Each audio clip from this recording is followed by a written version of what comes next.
right, everyone. Welcome back to another episode of Mona Radio. We have today, as usual, Sean. Hello, guys. Podcast, so you got to say something. Sorry. Sweet, yeah. Audio Only. mostly. And for the first time, we have Chris Midlam on the show. Hello. He got Thank you for invited having me. about 50 times, and I got invited once. this is the first time he This is the second time. There was a small little mishap with the first time, but It wasn't a mishap. we made it in the end. It wasn't a Let's mishap. just say it was Kimbo a and I were miscommunication. here. It wasn't a miscommunication. Mistakes were made on both sides, I think, and the fact is we got here in the end. So Well, that's the most important part, and because it's been such an exciting lead up, cancellations and stuff, I'm sure this will be one of the best ones ever. no doubt. Because the topic of today, or the question we're going to answer is, who's the fittest person in the gym? Easy. Very controversial, but we're not going to jump straight to that topic. We'll lead the clickbait. We'll lead with the clickbait and then answer that towards the end of it. But to kick off, we'll kick off with our first guest visitor, Chris. What is the best and worst fitness level or conditioning you have been in your life? Ooh. Geez, that's a really good one. Oh, like, hands down, the best fitness that I've been at. Well, I used to think the highest fitness level I was ever at was when I was playing Aussie rules. Heaps and heaps of running, like running all the time. And then I sort of started doing CrossFit. I was like, oh man, this is just a different level of fitness. I would probably say, for me personally, definitely during CrossFit, I think. I mean, it depends how you define it and what you define as fitness, because We'll get into that. So we'll get different. into that. But what, I would say what year then, maybe? Probably 2014, 2015, maybe. Ooh, When I was it's a little while ago. Yeah, it was a while ago. Far It was a while ago. So you Definitely got that worse- was the most serious I was taking. Okay. I think now, though, like, I feel like I'm a bit better at CrossFit, but I'm also more efficient at everything that I do. So I don't think I'm actually fitter. I think I was actually a bit fitter back then. This is But I've great. just become a bit better at what I do. Sounds like you just got smarter. Yes, yeah. Like, I still gas myself in the first 30 seconds of every workout, but I'm a bit more efficient at doing it than I was beforehand. CrossFit in 2015 was hard too. Yeah, it was. Because that was like the more is more mentality back then Oh, as definitely, well. So definitely. It was just Definitely. as heavy and as hard as you could go. And, training, like, just trying to keep up with those animals at Active that were like, I mean, I was like That's- the bottom of the barrel there. That was And the peak of active. They were just 2015. pushing it so hard every day. And, Tash knows about it. Like, they just didn't rest. They just trained all the bloody time. So maybe I thought I was fitter, but I felt like I was definitely training hard. I don't know if that necessarily correlates to being fitter, but probably around then, I think, when I was, just taking it so silly serious. And what's And the on the flip worst? side- Yeah. Oh, look, that's a really good. Oh, yeah. I mean, definitely sort of finishing school when I wasn't doing a single thing, and probably get tired walking upstairs. When you say school, do you mean 2000 uni or like yeah, high so school, around or? like probably between 2002, 2006. I lived over in the UK for a bit, and all I did was just party. Party. Yeah, just party. It's a blur. It's a few years ago. I'm like, I'm pretty sure I was there. I mean, I've seen photos. I know I lived there for a while, but yeah, definitely wasn't No doing- fitness at all? Not really. Like, I would try and go to the gym and do some bench press and whatever, but I mean, rarely. Yeah. The absolute classic weekend warrior. Just kill yourself on the weekend and go to the gym once and just be sore as anything for like a month and be like, I'm not doing repeat, it. Repeat over and over and repeat. over again. Yeah, that was definitely, because I was pretty. Like, I reckon throughout school and whatnot was pretty fit, and then I reckon around 2007, 2008 was when I started getting a little bit more into health and fitness. Started playing Aussie rules for UTS, which was just the hardest game in the world. Like, it's just so hard. There's just so much running, like, all the freaking time. And it's brutal too. But started playing then, and that was when I sort of started going, oh, maybe I'll, quite enjoy this. And not long after, discovered CrossFit, and, it's pretty much it now, really. Yeah, like, I right. still obviously have a good time, but definitely live a different lifestyle to I did, that in the sort of early 2000s, which was a freaking long time ago now. was actually going to ask if you could compare your Open results, but you're very similar to me. Yes. Every year when the Open comes up, we find some reason to not do one of the workouts. So I don't think either of us would have a complete Open season for maybe 11 years now. Probably that. Yeah, 2015, 16, I definitely was good at completing it. But yeah, I look at mine, I'm just like one workout missed, one workout missed. Some of them I just done one. Well, I've done the first one and been like, I've generally always done every workout. I think there was one That's year. the thing that annoys me the most about you. Yeah, I know. And you're like, you just I'm not haven't going to posted the do scores. it. Is that what you mean? Yeah. He won't enter, and he'll come in on a Monday and do the workout, and like, I'm like, well, just enter and put your score in. No, I've always entered. I've always paid the money. I've always entered. I've always logged at least one score. But just not great at. I feel like I have a memory of you at the Open and just like, oh, do you need a judge, Chris? And you're like, oh, no, don't worry about it. And you do the whole workout with everyone else. And I was like, why doesn't he have a judge? It doesn't make sense. And there's like, oh, yeah, I'm not posting the score. Look, okay, it doesn't matter then. You can argue that it's not about posting your score; it's about participating in the culture. But no, it is a flaw. I really need to be better at that sometime. Next Open, it's only 3 weeks. Will you post? It's not 3 weeks. I was like 3 weeks away. The Open's only 3 Fridays, so surely we can get all 3 workouts in. It was only 3 last. Yeah, it was 4 workouts, 3 weeks. You didn't post all scores last time, did you? No, you didn't post them last time. So, here's my... In fairness, I did the first... I was away, came in, filmed my workout because there was no one here to judge me. And... Selfie workout. It was the wall ball double unders workout. Wall walk, sorry. And I stuffed the order up. Like, I still did all the movements, but surprisingly, I stuffed the order up on a workout. Like, I don't know what I did, but I completely stuffed it up. I did all the movements, and I got to the end, and it wasn't until I looked at it on replay, I was like... I felt like almost going, should I just log it anyway? But I was like, no, I'm not going to cheat. So I didn't log it. And then I said to Sean, can I get in on the next week? I was like, oh, can I get in this class? You're like, yeah, I'll squeeze you in. And then he like has a wazzer because he's like, you didn't even log your first score.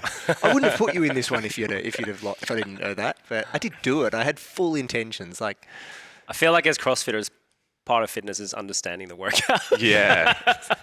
Remember he was just telling us how much better he's got at that as well? Far out. No, I'm a much smarter CrossFitter now. Yeah. Like when Brett started at the gym and he's like, this is my neighbour, Brett Clemenson. He just started here and he's loving CrossFit and he's chatting to me. He's like, oh, so how long have you been doing it? I'm like, I've been doing it forever.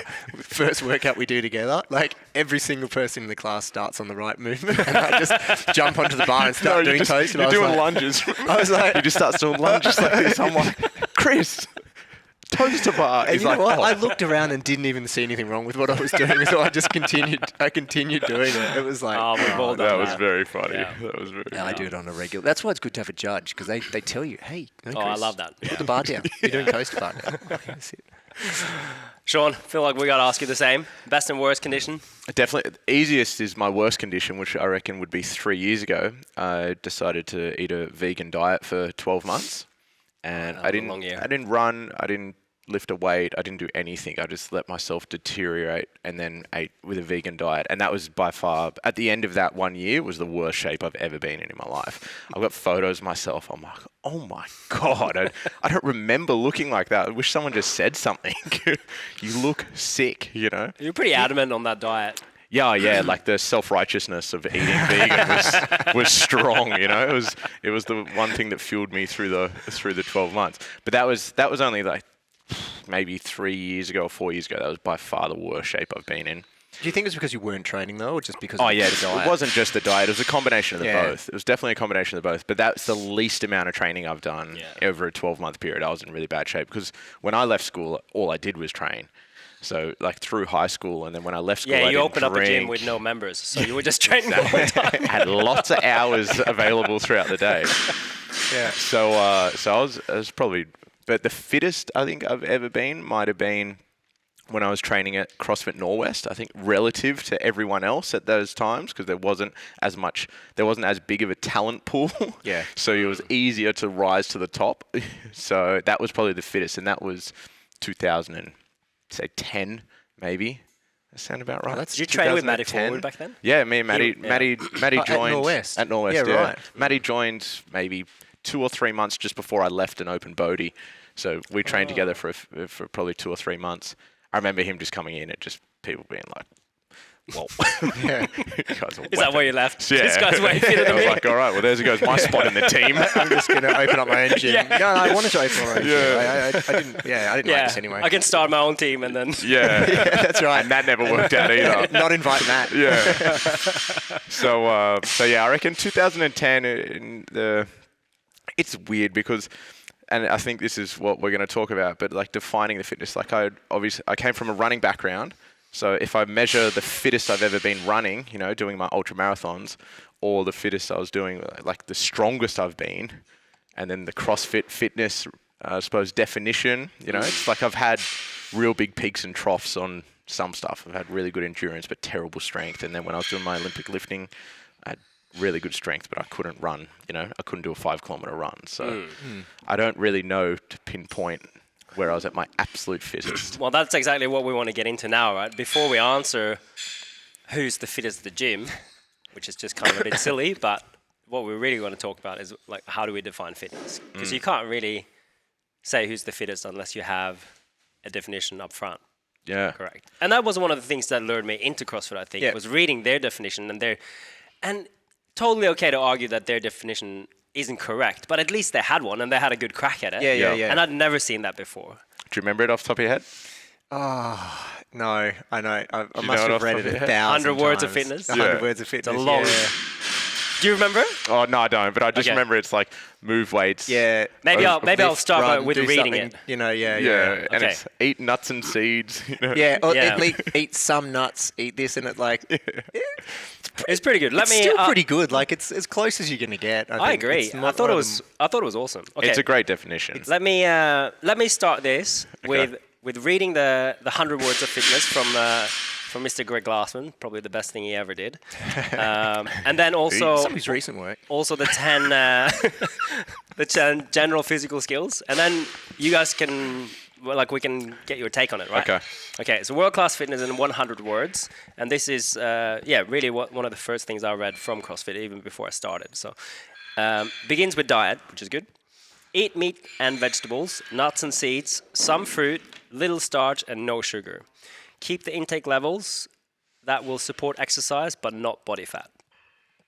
Practice and train major lifts, deadlift, clean, squat, presses, clean and jerk, and snatch. Similarly, master the basics of gymnastics, pull-ups, dips, rope climbs, push-ups, sit-ups, presses to handstands, pirouettes, flips, splits, and holds. Bike, run, swim, row, etc. hard and fast. 5 or 6 days per week, mix these elements in as many combinations and patterns as creativity will allow. Routine is the enemy. Keep workouts short and intense. Regularly learn and play new sports. That's the 100 words of fitness. And then, to wrap this up, they also listed 10 general physical skills, which is 1, cardiovascular / respiratory endurance, 2, stamina, 3, strength, 4, flexibility, 5, power, 6, speed, 7, coordination, 8, agility, 9, balance, and number 10 is accuracy. When you read those 100 words of fitness, it just summarizes my sort of ethos or philosophy on fitness. Like I've been so skewed to just buy into that 100%. Like when I read that, I find it really hard to find faults in that 100 words of fitness. I had completely forgot about the pirouettes, so honestly, There's definitely stuff in there. I was like, I never remember that part of it. Yeah. I think it's I think they just threw that in there because they had to get to 100 words. words. I thought that. Well, I was like, yeah. Oh, flips. I don't know about flips being fitness, but it's pretty good. It's pretty good. It's pretty good. I think.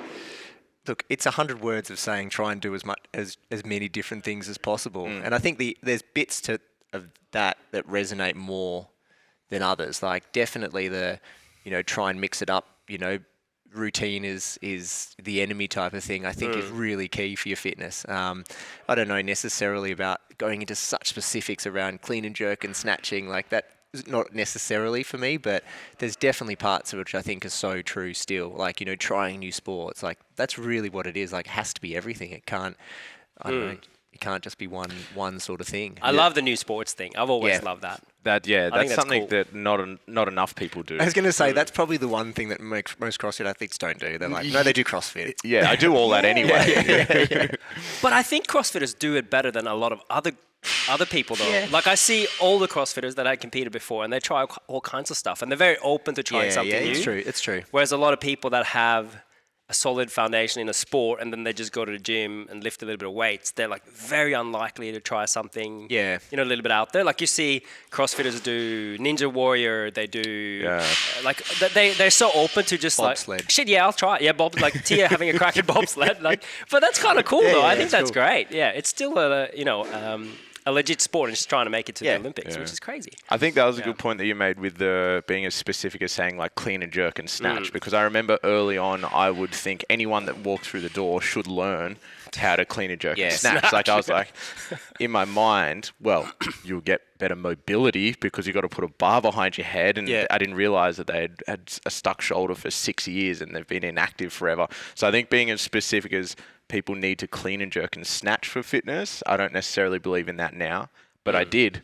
I thought it was the best thing for people to do is to learn how to Olympic lift early days. Yeah. And now I'm like, we definitely shouldn't have every single person snatching. It's not something that needs to be across everyone's fitness regime for sure. I agree. The snatch is a funny one though, because we do like it as like a test in a way, because if you're able to do it, it's a good sign. But if you're really not able to do it, you probably shouldn't keep doing it. Yeah. Unless you're willing to dedicate a whole bunch of time to it. That's something as well. Because then I forget sometimes when someone walks into the CrossFit gym for the first time, or even Olympic weightlifting gym, and they try their very first snatch, and I go, oh, wow. Oh, God, no. But then you got to think that this person might be doing this sport or this movement for the next 7 or 8 years. So they start at a really poor position, but it's not the right time to go, let's never snatch again. Oh, yeah. You know, but then it's very, very hard to take that person from there and they want to learn how to snatch within 6 months or 12 months. It's going, oh, this is going to be rough. The problem with snatching, and not the problem, it's so much fun too. Like, if you get into it, like, everyone wants to do it. The amount of people you see coming in on a Sunday and they're like, I'm just going to practice my snatching. It's like, it's also like the most complicated, but I think it's like something that just underpins CrossFit so much. Like these Olympic weightlifting, where no one, prior to that was really, I mean, people were into it, but only if you're Olympic. So obscure. Yeah, definitely. What was the hardest to learn? Bodyweight snatch or a ring muscle up? Oh, bodyweight snatch for me. I think I got a ring muscle up my first couple goes. Really? Yeah. I think it took me 6 months. Yeah. I don't know. I didn't snatch bodyweight for a while. Yeah, no, I think bodyweight snatch. No, I would say bodyweight snatch for me as well. Like, when do you reckon you'll get that? I don't know. Like, maybe, I don't know. Can you snatch bodyweight now? I don't think you nearly 10 years now, so I reckon I'm halfway there. Can you snatch bodyweight? I'm halfway there, yeah. No, oh, yeah. Yeah. What do you weigh? 92 I've done. Oh, shit. Yeah. You snatched 92 kilos? 92, yeah. I just snatched 92 in athletic, here. I've got on video. I would like to see the video. Yeah. Insert video. No, I remember having the conversation. I'm like, I'm only 8 kilos away from 100. And let's just say it was like maxed out. Like and you're like, you're never getting there. Does that conversation ring a bell? Yeah. You're like, well, sounds like something I'd say. Sounds like something I'd say to you. And I weigh 81. And you snatched 92. Yeah. Do you reckon you still could snatch bodyweight? Right now, today? No. I did my first squat snatch, came in on Sunday and did this Saturday's workout, which had like the hang snatch. Yeah. I failed 135 maybe 3 times, and then worked up to 175 after that. Oh, so you're close. Oh, okay. Yeah, close. Yeah, close. Maybe I could hit it. I don't know. My life depended on it. It's pretty freaking ugly right now. Let's go back to the 100 words, because we talked about the snatch a lot now. So what other things are missing? Like, we said we couldn't really fault it, but I feel like there are a couple of things that's missing from there. Now, when I think of when we brought up this subject, I was thinking of who is the fittest person in the gym, and I was trying to define why I would think they were that. And I think one thing's missing there is like aesthetics as well. People, you need to. Are you going to say Jesse is the fittest person in the gym? Well, people value looking fit. Yeah. That's something that they value. So I remember being a personal trainer, someone would come in and say, oh, what's your goal? And they'll say, I want to get fitter. And it's like, right, how do you measure this is without the 100 words? How do you measure fitness? Do you stand on a scale and see a number? And that means you're fit, you've hit your target weight, I'm fit. Or does it mean I've got a 5 kilometer time trial and I've done it under 30 minutes, I'm fit? Or do you look in the mirror and sort of take your shirt off and go, I'm fit?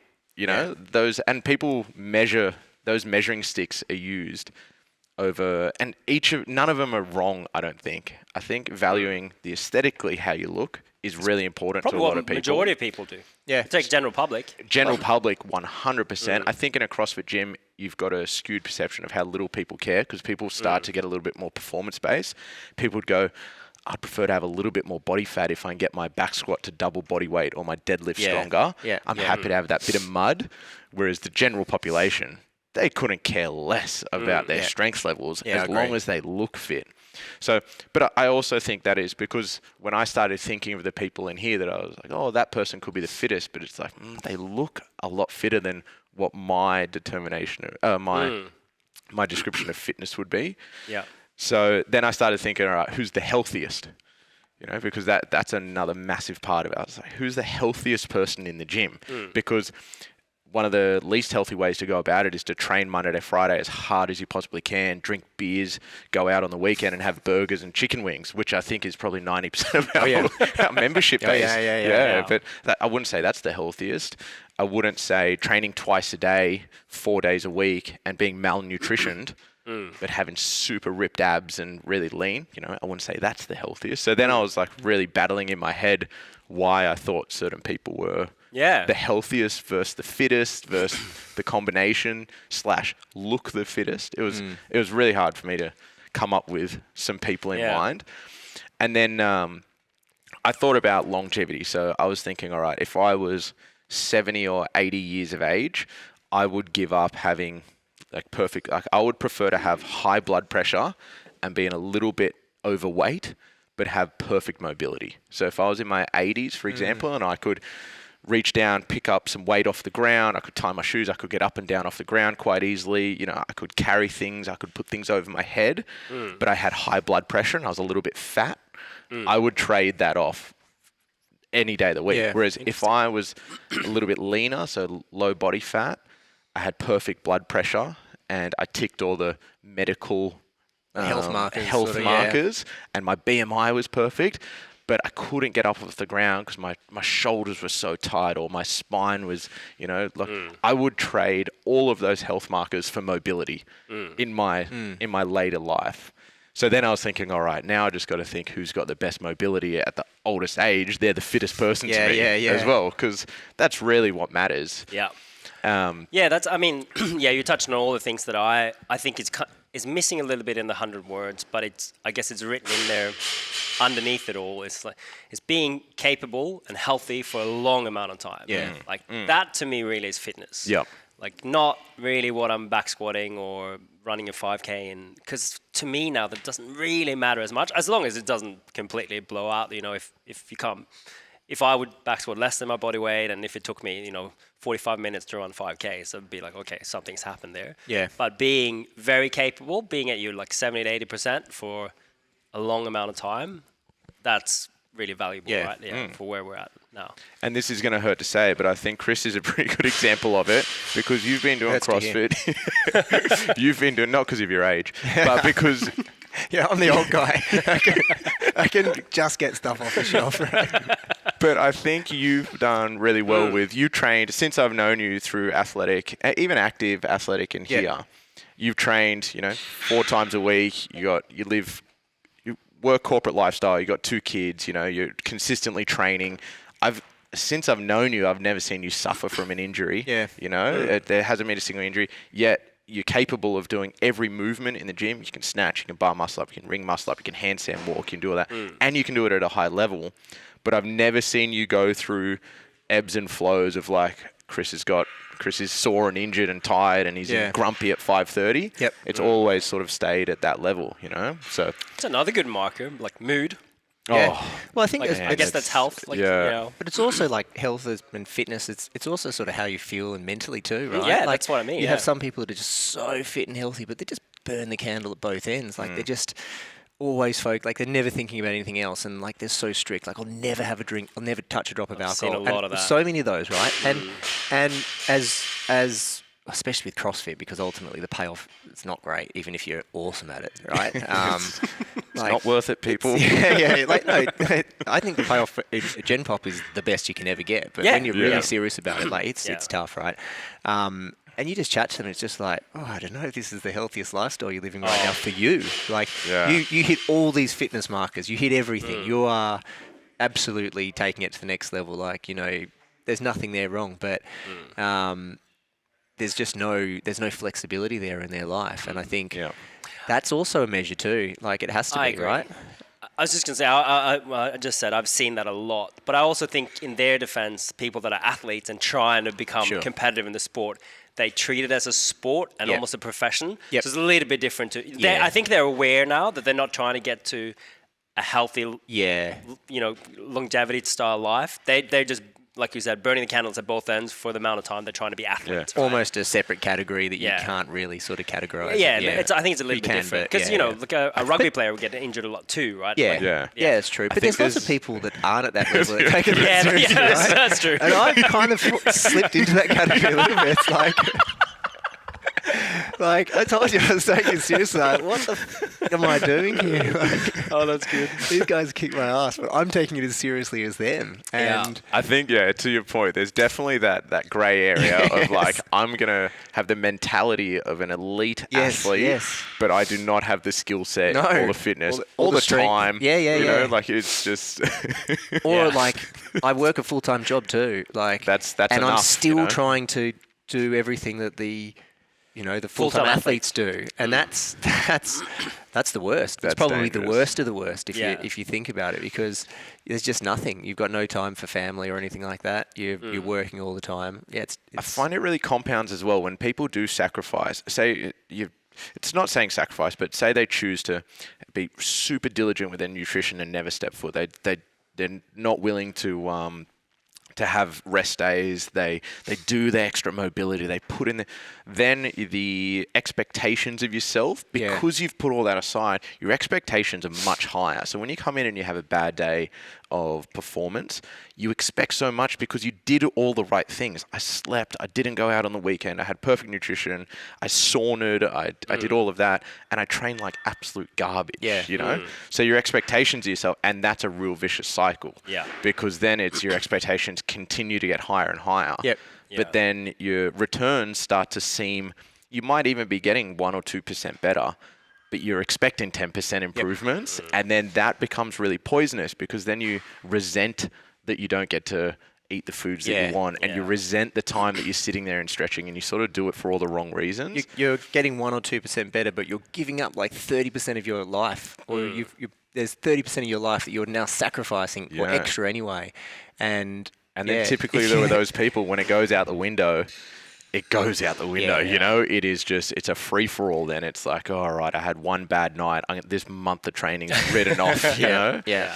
But I mean, here at the gym, we're actually, like, we talk about this because all three of us, I think, have experienced that personality at the gym. But I feel like, luckily here, there's not really that much of that at all, if any, right? No, so, I agree. So let's maybe, I think most of our listeners are from the gym, right? So what is a healthy approach for kind of our general style member here to approach training and lifestyle to be as fit as possible? You know, because they have fitness goals too, right? And I think fitness goals, I don't want to sound like you should never have fitness goals or work towards something, but I think that what we've have here is it's meant to improve your lifestyle outside of the gym. So when you come to the gym, you should feel more energetic. You should feel, you should have better, you know what I mean, range. And when I say mobility, I don't mean, you know what I mean, you should be able to touch your toes, but throughout day-to-day life, it should improve that. It shouldn't take away from it. You should meet people. You should want to go there and have fun. You know, like that's the environment that you want to create. And if you're ticking all those boxes, you feel better for coming here. You meet people. It improves your general lifestyle. Then you're hitting the nail on the head. If you're coming here and it becomes a chore, you know, and you're not getting the results that you wanted, and you're feeling beat up, and you're missing what we're trying to, I suppose, create the environment for you to thrive in. And I think as well, if you're finishing your session, you're like, oh, I'm really upset. Like there's difference between going, geez, I suck today, but I'm glad I came anyway. Yeah. And finishing the session and going, I'm so disappointed with my efforts today. Or I'm just like, you just put that pressure on yourself. Like, or I don't know, you have bad days, or you might not hit as many muscle ups or one muscle up, and you walk out and you just beat yourself up afterwards. Like that's when you're getting into like you're not enjoying it. You're putting so much pressure on yourself to perform well. And I've 100% guilty of that in the past. Like similar to what you said there, but more so just around like I've set myself these goals, and this is what I want to do. I want to be able to hit this. I want to be able to do that. And when you don't hit it, like, it's pretty detrimental to your well-being. It's easy to get down on yourself. Yeah, really easy to get down. So I think if you're coming to the gym and you're like you said, having fun and doing taking a reasonably measured approach in terms of like you give it everything, you give it 100%, but you just like that should be it. Like it's how hard did I try in this workout, not necessarily, how well did I do. And it's why we got rid of leaderboards and stuff like that. Like we've reintroduced it. But do you remember we used to, not just this gym, but like all gyms, you used to write your scores on the board. Yeah. We used to think that was really good accountability. Whereas over the years, we started to realize this actually has the adverse effect on what we're trying to do here. Like setting those, setting those limits on yourself. Not limits. I don't really know how to articulate exactly what I'm trying to say, but it would be a visible leaderboard for you to judge how well you did on everyone else's efforts. Yeah, it's like social media likes almost. Like the leaderboard is beneficial, I think, for people that have done it for a long time and try to be competitive and try and keep improving the number. But what a lot of gyms and trainers forgot about is that the leaderboard can be pretty a negative experience for someone that's quite new. Yeah. Because they'll come in and be all excited about the workout and all this stuff, and then day after day after day after day during the week, they're at the bottom, and like that's not nice either. No. Right? Like even though you want to have some measurement and they can see improvement, that's still hard because we want them to train a lot. Like I guess what we say in this type of gym is you train like 3 to 4 times or let's say 2 to 5 times a week. Yeah. If you see your name at the bottom all the time, you can't do all the movements. Yeah. Like that can be pretty tough for people for a long time. That's the saying. Like the comparison is the thief of joy. Like it's when you start to compare your scores to that. Whereas if you just compare yourself to yourself from 6 months ago when you first join, the things that people become capable of without even realizing 3 or 6 months into their training, if they were to be able to do a workout next to themselves, like a ghost version of themselves when they first started, it's so crazy how far they come. But then when you compare yourself with everyone else, it's like, I've still got so far to go. It's also not necessarily like new to CrossFit doing CrossFit role. If there's big disparities in people's skill levels, like I could train forever. I'm never beating Matty Forward at any workout. Like, right, he's always going to be up there. And we've probably been doing CrossFit for a similar amount of time. Like he's just better. Like that's it. Like Sean doesn't train anymore. That's why. But like, and I think you're right. Like you've got to, there's the comparison to yourself and comparison to others, and they're just so different sometimes. And when I was sort of taking it seriously, same thing, but it was all on Facebook. Everyone used to put their score in the comments. I was so into it, like reading comments. But it was always the same thing. Like you knew the people that were good, and sometimes you get a little bit closer, a little bit further away. But I mean, it was just a fruitless effort. Even for those guys, even like for really serious people, it's like there's no reason to be doing this right now. Like we know this. We know that the regional athletes are the regional athletes and the people on the cusp and the people at the bottom are there. And it never really changed. Yeah. Yeah, I remember me and Sean talked about it years ago because as CrossFit was blooming and really growing, it actually was the time when Facebook was growing and growing a lot more as well. And you'd go on the news feed and every single post, because an upside of CrossFit was you meet a lot of people, you become friends on Facebook, and you follow all these CrossFitters suddenly, right? And then you open up your feed, and they're all different people, but everyone's PBing different lifts, getting new movements, and that's your whole feed. Yeah.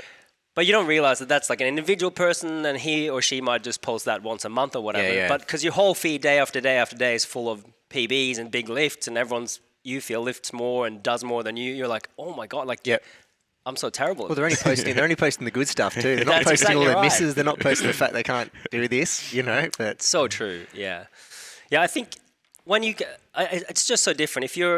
When you're coming into the gym and you've trained there for 6 months to a year, I always said that, like when I worked as a trainer, that people forget how the general population fitness level is compared to when you've been in here for a while. Yeah. Because I mean, Sean still sees that a lot. I would see that as well. You get someone new in, and right now, actually, I train a few people at work, and you forget that, like, everything is so hard. Yeah. Like even running 400 meters can be hard for someone. Jogging 400 meters, right? Not even a full effort.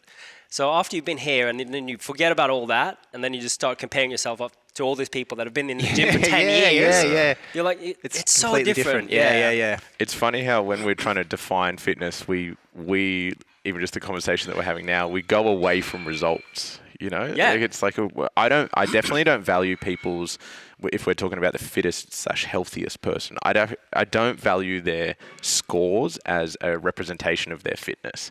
I don't think the person that has the best scores in WODs is what I would say is the fittest person in here. Yeah. Dude. Yeah. It's. Yeah, I mean, did you have someone in mind that you thought in the gym is the fittest person? I really struggled, to be completely honest. I really struggled just because there's so many facets of it. Yeah. And I think you can't help, even if you've been doing CrossFit forever, you can't help but come in with your preconceived notions of what you think fitness is. And I mean, look, prior to doing CrossFit, I was like, oh, look, the fittest are the people that just can run the furthest and the fastest and the hardest.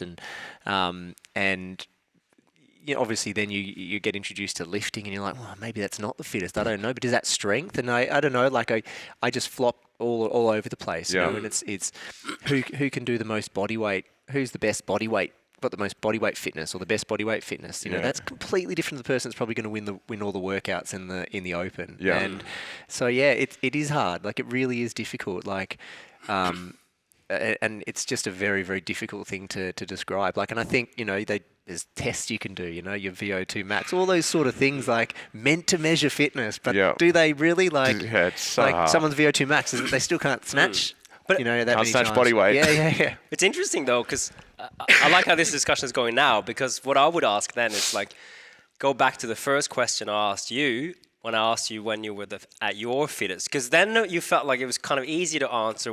You both had pretty good answers. This is when I was the fittest. Why was that? And then can you translate that information back into who's the fittest in the gym, right? Yeah, so like I think back to my answer, I remember just being better than most people. Like I'd go to a games day and I'd finish at the top. So that so you use CrossFit as a measurement, 100%. Then for sure. So remember I was saying like smaller talent pool, so it was easier to stick out if you were good at certain things. I wasn't as well rounded, but I was quite good at certain things, so I'd be a lot better of an athlete. So I used the scoreboard in CrossFit pretty much to measure when I was at my fittest. Yeah, when I was thinking about this episode, I did think let's raise the point that in many ways, the open is a good test of fitness, but it's also not. There's a lot of things that's lacking from it, right? Yeah. So how do you, like to try and answer who's the fittest at the gym, an easy answer would just be, whoever won the open, placed highest at the open. But because there are so many things that are lacking from it, that's not a straightforward answer either. Yeah, no, it's not. And then to your, like Chris, you mentioned a lot about, gymnastics and weights, and is it pound for pound the strongest? Does that count? I forgot about body weight. You've got to take that into. This is as well. Like if you're looking at the leaderboard, like you've got people of all different sizes doing this too, right? Yeah.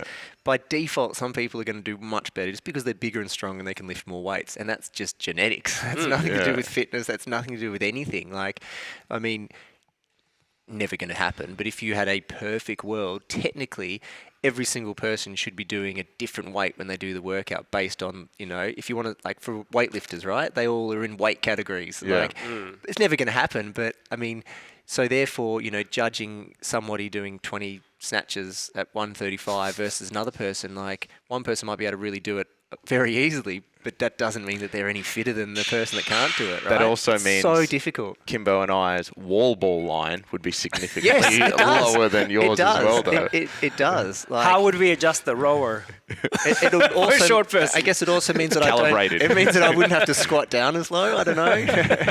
Well, you don't anyway. I set myself up with that one. Yeah, but like it's you know, you're doing what you can to calibrate in CrossFit. It's never going to be a perfect measurement. Yeah. It would be such a good thing to put out a poll on who do you define to our members? Who do you define the fittest person? That's right. You know? And there's no questions. It's a tick box. You pick one box. That's it. You can't explain your answer. That's right. But you just got to say, I think that person's the fittest because she has the best body. And he's got the biggest biceps. Yeah. You know, or he can definitely run the furthest. Yeah. And that's what fitness is. So you're probably going to get a lot of different answers. So before we, did you want to say something? No, go. Okay. So before we go into the fittest person, then I was also planning to make this a little bit slightly easier. Might not necessarily be easier, but let's break it down a little bit first. So, who's the strongest person? This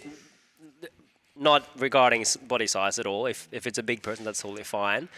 Who's the strongest male and female at the gym? Strongest person right now, Sean, so you can't let talk you about go. you 10 years ago. Like, I did this, all right? I squatted 1,000. Man, you said you snatched 92 kilos 11 years ago. Let it go. Let it go. You go first, because I've got an answer. So who's the strongest? Yeah. And does that mean you go... Yeah, and explain why... Yeah, you got to explain your answer. Okay, so strongest, I would define it as just... for me, the quote-unquote powerlifting stuff. So your Deadlift, squats, bench, deadlift, squat. bench, strict press, probably Zenek. Yeah. I would say is just got the most raw strength. Yeah. I would guess the same. Yeah, I don't know all the members that well, but pretty sure there he's might got be one some of the biggest people that squats on him. He's definitely got the strongest shoulders. Like He's definitely got the strongest press. Andrew Dovgan. Yeah, he's a big unit He's too. got a hell of a press. Is he new? He's got a hell of a Oh press. wait, Andrew, the school teacher. Yeah, he's got a hell of he's got a big he press. looks like it. He looks like it. Does Zenek has a He's a bigger deadlift? I think Larry. Oh, then Dovgan. Andrew, Definitely. yeah. I think Larry and Zen's deadlift would be fairly high up. It's funny how you prioritize powerlifting though over strength. I know. Well, I didn't necessarily powerlifting, more just your, Deadlifts. I'd almost just say but deadlift. Profit. Deadlift, like when you just say strong, strong. like, Yeah. who's the strongest? I was like, whoever's deadlifting. I guess the you most. could say, Yeah. deadlift, you could argue this point, but it's maybe one of the movements that you could just be strong. Technique, it's important, but it's not important, right? Yeah. You can lift pick the bar, whereas once you get squatting, like someone can be not as strong but can squat more because they've got a better technique, whereas deadlifting, you could just heave that thing, right? Every powerlifter. That's right. You can Every powerlifter is screaming at you right now. That's right. Oh, no technique in a Obviously, deadlift. I know that's not true. Obviously, I know that's not true. But it's not. But it's, I think... Yeah, squatting. Right? There's more technique in a squat, I think. Oh, yeah. It's hard to keep the barbell straight. Yeah. In a straight line. Correct. Yeah. You go. I was going to say the You're same. strongest. Zenek, deadlift. Strongest in the gym? Yeah. Females, I'm not sure who's... Well, that's what I was going to say. yeah. Male, female. I would say, if I was to just say the strongest, and then thinking, probably going into it too much, but I would say the strongest person, I would vary across. Can they snatch, deadlift, back squat, clean and jerk? Those 4 lifts would be my 4, because I know for a fact is that our guys with the biggest deadlifts have definitely not got comparatively the same kind of strength in the Olympic lifts. Yeah. So then, like you start to take in across the board. That's when the Darius comes into play. Like Tashi, I know she's coach, but Nina. Yeah, Nina, like if you take in that kind of stuff into it as well, because then the disparity becomes massive. Like if you just add their clean and jerk, snatch up, and their deadlift, and then you take those 3, then if you start to talk about body weight in there as well, your Matty Cavs, your Dariuses, the smaller guys, their deadlifts aren't there, but their clean and jerks and snatches comparatively body weight are up. Yeah, they're definitely higher for sure. But I think for me, and Darius is a great example. Like he has really good technique. Like, Yeah. Really, really good technique. And I think... and pound for pound, I is always really strong. see Pound for pound, so he's strong, so strong. But I see he is someone. Yeah, pound for pound. Yeah, for sure. Right. I don't know what he weighs, but it's Not a lot. It's not much. Yeah. But it's like, I mean, and this is just credit to him. Like, I think he overachieves so much in terms of like his snatches because he's very strong anyway, obviously. But like his snatch is freaking great. Yeah. And he has just excellent technique that he gets every last bit of energy out of that he should do. Whereas, some other people who have probably got bigger front squats, like much bigger front squats, can't even clean anywhere near what he can clean. And I think, it's, I don't know, it's so much. Because but once then you're from adding in raw technicalities, exactly. it's like, well, hang on, is he better at because he's technical? Is he better because he's strong? And I don't know, like maybe both. I guess don't with know. Olympic lifts, you're adding. Like we asked about strength, but you're definitely adding agility in there as well. You are. You need agility You're adding to be good at skill, right? Yeah. It's like, Yeah. It's Not just raw strength. I think I would say you're probably right. If we had a powerlifting meet, that would we be should have a powerlifting meet. That'd be not good. a chance. We should do it. There is zero chance that's ever happening in this gym.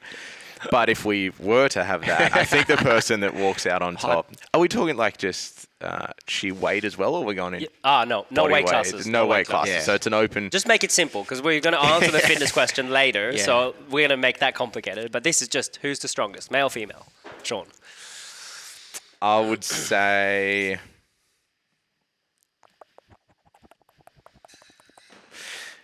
Yeah, it would have to be like Nina for the girls, for sure. And then it would go. I think Larry might get Zenek. You reckon? In the 3. I think. I know Larry's. Controversial. Maybe. I don't know. I actually don't know. I don't know. He's very strong. Well, He's that's very, good though. very strong. Both of them, right? Like they're right up there, obviously. Yep. Yeah. But I still don't think they're the strongest in the gym. That's okay. That's okay. That's fine. Now let's flip. Let's flip the coin a little bit then.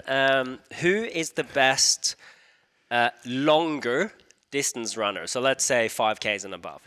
Well, that's Penny. Yeah, she's good. Penny. Explain a little bit why. Some people might not know Penny. So She's fast at long. she's good. Long distances. She moves her legs so she's not fast. tall. Just go like that, yeah. Penny's. I reckon she's probably our best runner. I know Nick Ball.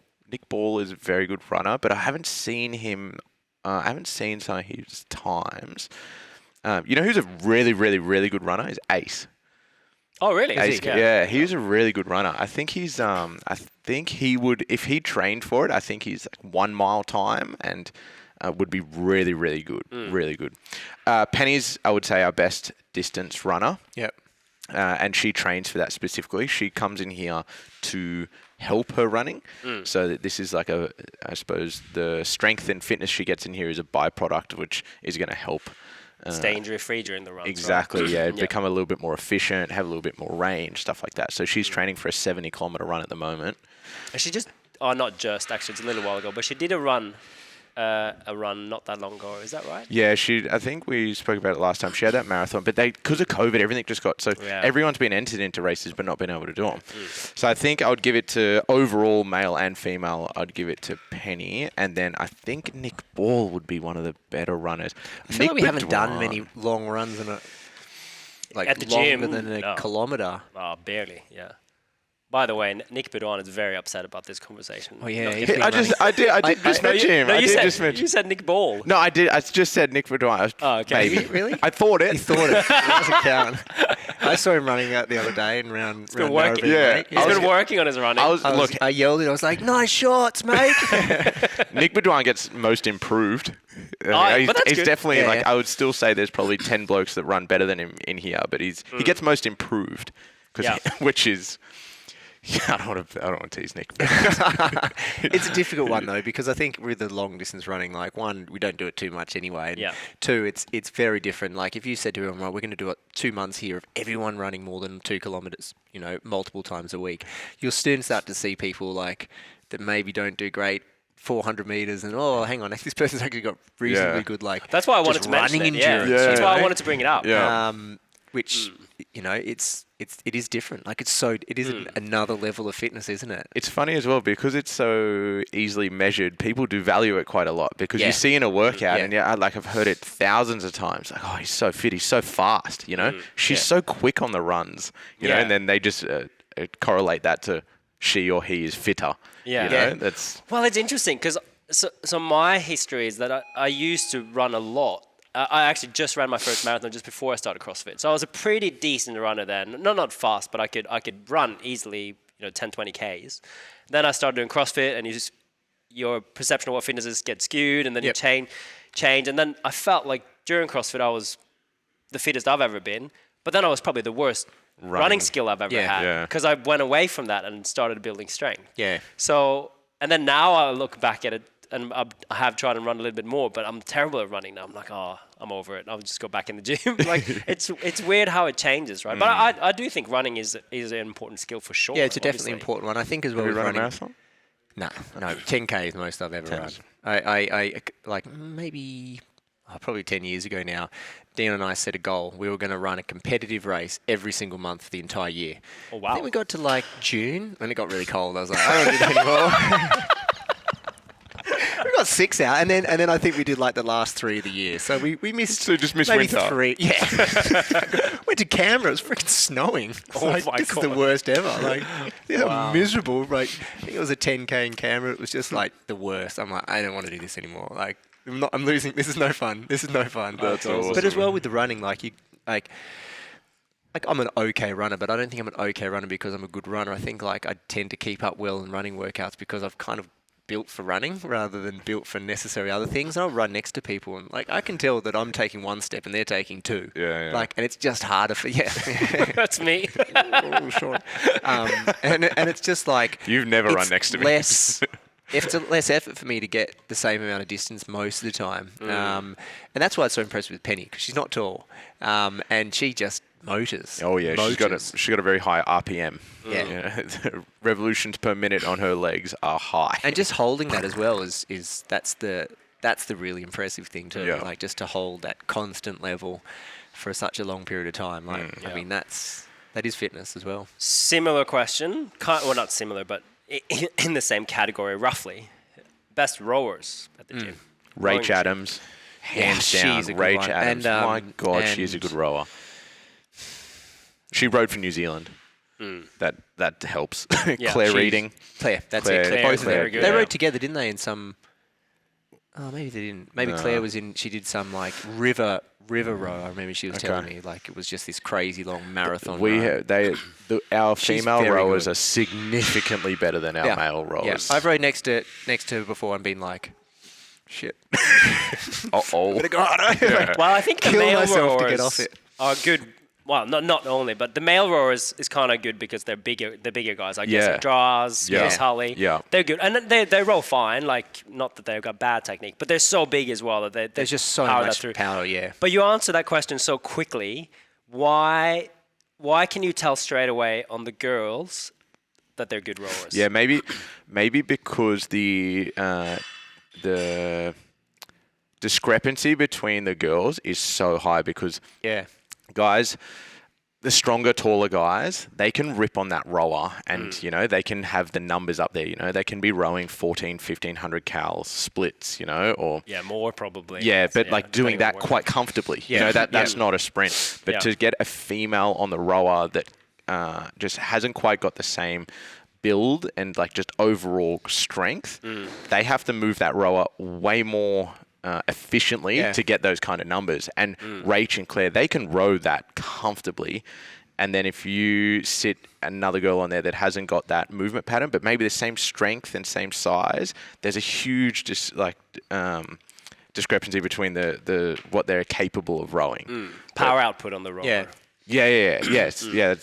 It is exactly that. The power output between females is way different than it is to men because the men just like sort of it's ugly watching some guys row. But they just grunt it out. Yeah. You just go for it. And the upper body strength is a lot more present in men. You know. They pull on the handles a lot harder, whereas they're not rowing better. They're just pulling on it harder. You're right. But both Rach and Claire, I mean, they've got rowing backgrounds. You can see when they're on the rower that the technique's really good. Yeah. You can see it's very comparative. I don't know who the best male rower better is. flow. It has to be Draj. Definitely, they hold it for a period of time. Probably in terms of like who would beat. Draj would win. What, 2K? How about say 2K. How about Matt Martin? 2K, maybe not. First K, 500. He'd be up there. He would be up there with a 500 for sure. Definitely up there. Imagine what he'd look like afterwards, though. My God. Matty Martin would be up there for sure. There are no rowers that I would stand. He rows some crazy splits, Matty Martin does. Does he really? Yeah. 500, he'd be really right up there. 2Ks, I think, he'd be a little bit long for him. Like 2K would be too long. I think Dras, maybe. Or hold on, maybe even Larry. Yeah. Over a 500 or a 2K? No, 2K. 2K? Yeah. I think Larry would definitely be up He's there. Just He can so definitely fit like that. He's so fit. Funny how weird No, but he's fit on the rower. He fit though. He can rip that rower for a long, like hammered for duration, right? Like, a 500. That's 90 seconds. Let's say. Yeah. That's 2K. Like that's 2K. I think 2K is a better fitness measure. 2K is a better measure of who the better rower is. You know, because I think the 500 meter world record holder is that Thor Bjorgmansson or whatever his name is. You know, the CrossFitter.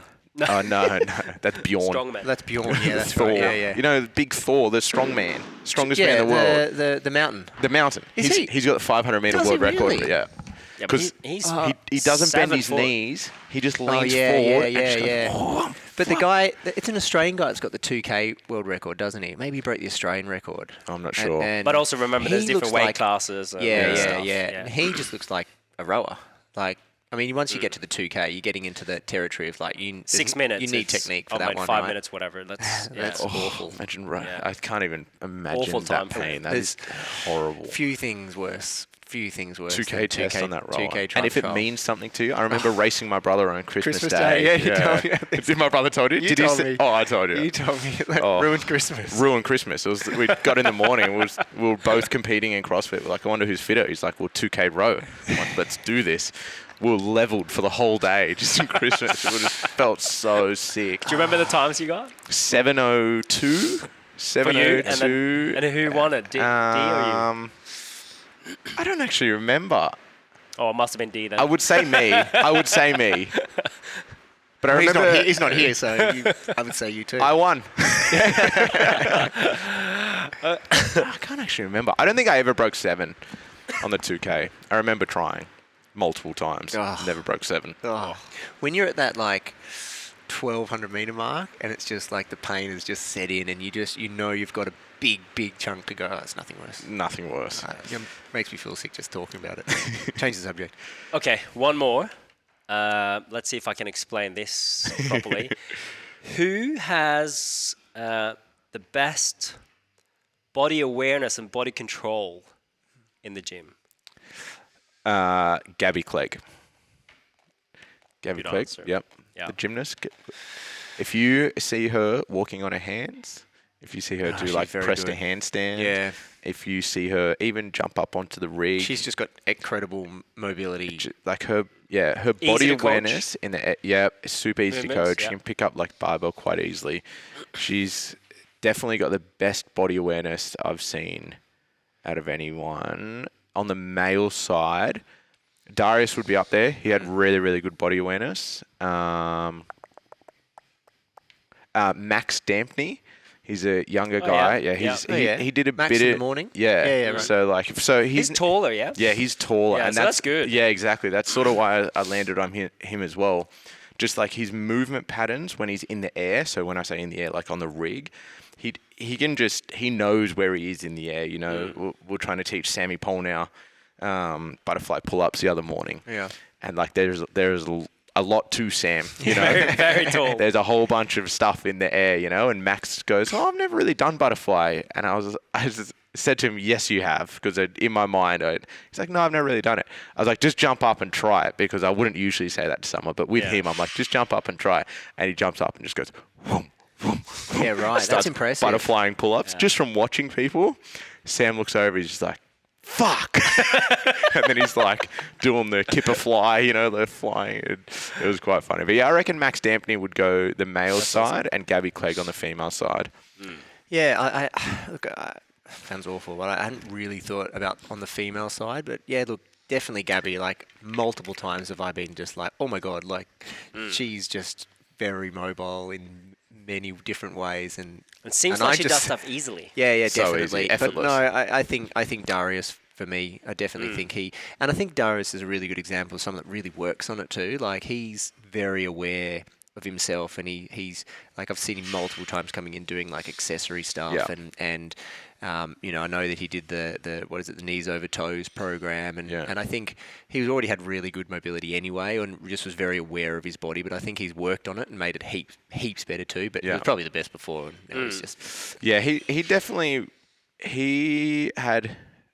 definitely hasn't got the most natural talent I've seen out of people.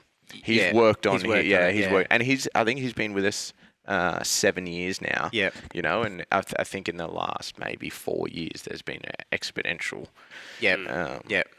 increase in that. The first 3 he was sort of just dabbling with it, but I can't think of. I think they're the ones that I can't think of anyone else. No, that's good. So who do you think? I agree with Gabby and Darius. I think that's... but it's hard for me to answer as well. I don't know everyone at the gym. I guess that's the same for you as well, Chris. But Chris doesn't know anyone. Chris knows Zenik. People introduce themselves when they come up to me. Hey, are you new? I'm like, no. 6 years. Yeah. No, I did want to... I felt it was a bit of a tricky question to ask, but yeah, I wanted to kind of... You guys answered it well, because it's the people that have really good body awareness. They're easy to coach. They pick up stuff quickly. Yeah. And they have usually good gymnastic skills. Yeah. So, no, that was perfect. So we only have one question left to answer then. Here we go. I don't know. You have to. Who's the That's fittest? The point of it. I know. We've been talking rubbish for an hour and a half. You have to. Yeah, the more we've talked, the more I'm just like, I know. You go first. I went first on the strength one. Yeah, I threw you under the bus there. Have you thought of it? Have you got No, not really. I'm asking the questions, so so I get a free pass. And like I said, I don't know everyone here, but all right, I'm gonna go on things that I value. So I'm gonna go on, like I was saying before. I think I would trade almost every health marker for the ability to move. So I don't think I would ever trade my movement for anything. So like aesthetics or anything like that. So that's huge on my, I think mood we spoke about as well, like just seeing people, their expectations of themselves, how they treat themselves mentally when they train, stuff like that. I take into consideration aesthetics as well. So I think like they look fit as well. And I would say mine is Maxine Davies. Oh, wow, nice. Fittest in the gym. I don't think anyone... so we run our over 60s program or over 55s program as well. And she's the coach of that. And when you put her next to people in her similar age bracket, it is incredible what she's capable of. And super positive. She just trained positive. In here. Yep. She looks super fit. She can do everything. Like she can do every movement we ask her to do in here. When she first started, we used to do personal training on Olympic lifts because she wanted to do that. It took a little bit while for me to convince her that maybe it wasn't the most beneficial thing to learn is for her to do snatching. But she could snatch and clean and jerk, stuff like that. So I would trade all of my health markers and my fitness levels and stuff, like to have her movement quality and quality of life at her, and I think she's our oldest member, excluding the FMT. Like she's the oldest member that does the. She might not want me to say that shit. Well, that's okay. You're incredible, Max. Sorry. Rewind. Yeah. Can we do post-production editing? But yeah, she's probably the oldest one that does FSC. That's my pick. That is a BS pick because you cannot say that because it has to be someone that she probably know. You know what? I agree. Then I'm going to go your pick too. You can't. You don't even know her. You need to call someone. It's true. I've met her once, and you told her I was a troublemaker. No. You're exactly right. But that's not the answer that people want. People want the answer. Who is the fittest person Well, What do give them people the want? answer then, Midlam. Give the people what they want. I don't know. You are a man of the people. Okay. So I am a man of the people. Yes. What do you? I won't take away. That was to reinstate why I said that. It's like that's what when I thought about this, the things that I value the most, she ticks the boxes. They're the things that I value the most. Yeah. Chris, Such so a disappointing answer. It's just Chris, you just have not put yourself out on the Chris, thing. the floor is yours. I don't know. This is the worst part. So I'm That's a worse so you're answer. gonna say That's even no, worse. no. I'm gonna answer it. So I'll change my mind in an hour's time. But right now, I think You can comment below on this one. No. About Because your of changes. all of the different factors that you said in terms of strength, like there's so many different factors that go into this, right? I think that He's gonna pick technique. himself. No, I'm definitely not going to pick myself. Okay. Like, obviously, I would go at the top, but I'll just take myself out as, humble. If you... This is terrible because I'm giving you, like, a reason as to why I'm doing this, but I think that if you sort of went, okay, if everyone had the same skill level, which I don't necessarily see as fitness, right? If everyone was the same skill level and, a reasonable... Like, this guy's very strong anyway, and reasonably similar strengths, then I think the fittest person is probably Larry. Okay. I think that if you mix adjusted it so everyone was on an even playing field, then I would say probably Larry, He's bloody to fit. me, is the fittest person here. And I do see that there are some, some things that he doesn't necessarily do as well, but I see them as more technical things sometimes. But in terms of someone that I think has just got his engine for days, and he does short workouts, he does long workouts. Strong. He's strong. He does workouts twice a day. He does workouts twice a day. Twice a day. I come in, I'm like, I'm so sore. He's like, I'm doing 2 today. I'm like, Yeah. and I just see him as someone that is very, very fit. Now, the thing with Larry, like he doesn't always. He's at the top all the time, but he's not at the very top. Zenik could be like, I beat that guy all the time, and he does beat him all the time. But Zenik obviously has probably got more just raw strength than Larry. Maybe not. You argue before, but I see Larry as just very, very, very fit in terms of just he's got that engine. And for me, it's about the engine. I think they have to say something. And I know there's a million comebacks. So, it is skill. It is that. No, maybe, that's good. You gave us an I answer. just have to give you. We say were it's supportive of your engine. answer. You're the one that attacked my answer. I think your answer's great. Don't make me feel bad for attacking your answer. No, I'm supportive of your answer. No, your answer was a fantastic answer. It was very good. But I think that it was. And I'll support one more thing with your pick, Chris, which is probably not what everyone thinks about when they think about Larry. Is like he is super positive too. Says hi to everyone. One of the best attitude in the gym. Oh, best attitude in the gym. Can't complain. Always says hi. Even when I'm like, don't come and say hi to me. Oh, now I'm in a better How mood. you doing? Yes, I feel better now. He's the best. He's the best. Yeah. I'll give an honourable mention. Well, I like both the answers, but I think it's nice to pick more and more people ready for this. The more we can mention, the better. Like I said before, I think the Open is a good test of fitness, but not necessarily the best. Lots of flaws to it for sure. But I think we have to mention Buster because he is the highest placed in his age category in a CrossFit test. Yeah. In his bracket, no one's placed higher than him. And he's done so year after year, not just 1 year. So give an honourable mention to the old codger. I definitely look the people in my mind that I think about, obviously Buster, Sil, Sylvia for sure. Yep. I think I've trained a lot bit more with her recently as well, and I've really appreciated just how fit she is and she's incredible. How strong she is as well. And I mean, I think look, the Mona Gym has some very good masters athletes. Like that's I think that's pretty true. Like probably more so than the open weight. I think there's just more. I don't know what your age demographic is, but in terms of people that generally do well in the open, they tend to be the sort of older than say 35, 40. Yeah. But yeah, those folks. And then look, I think obviously Matty Cav is always up there, right? Yeah. And will probably be. Well, he's probably the new top dog now that Matty Forward has got. Matty Forward, yeah. Well, Matty always had that. I was like, I always used to think that he's a coach. Doesn't count. Doesn't count. Never counts. Never counts. Doesn't count. That's but yeah, typically look, why I Cav's pull my always going to be at the scores out. top, right? Yes, that's why. Yeah, That's why. That's right. But yeah, it's all good answers. I like Well, it. apart from his. Oh yeah. what? Mine. What, Larry? Yeah, apart from yours. No, I thought yours was a great answer. No, you didn't. You said it was BS. Yeah, it was BS. Any other honourable mentions? How about Jesse? I'd put him pretty close to MVP, you know. You put looks up there. Sure, it's not anyone looking better than Jesse. He's got great hair.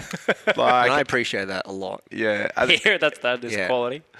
Jesse's someone as well. He came, he's only been doing CrossFit for a really pretty short period of time. Yeah, that's what I was saying. Like, he's improved quite a lot. He's bloody strong massively. too.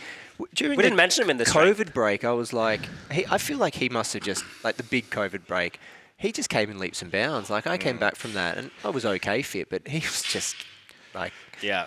He came back way better than I did. You can tell someone. I always see some of those guys that come to the gym, and you're like, obviously you can see that he'll be pretty good at some point. Yeah. They may struggle in their first 6 months. That's when you dominate them, and then you quit. But you just know they're going to get good. Hey, I'm Chris. Watch this. Get it in quickly. Yeah, come here. Train next to me right now, and never again. There's I don't know. Like from my answer, you know, I went for a little bit different to just the best performers in the gym. So, but the performances in the gym, there's heaps of honourable mentions that you could do. You know, like so on both sides, male and female. But I thought we'll go on the fittest in the gym. How about Look, yours was a good answer. Now I feel bad about calling it BS. I'm just saying the people wanted you to call out someone that is in the regular classes. Maybe that's a Mate, she trains 5 times a week. In CrossFit FSC? Yes. Oh. Okay. This is great. Shit. Sorry. Maybe she's the fittest then. Here's another one then. How about newer people at the gym that might have a good baseline of some facet of fitness before they came in here?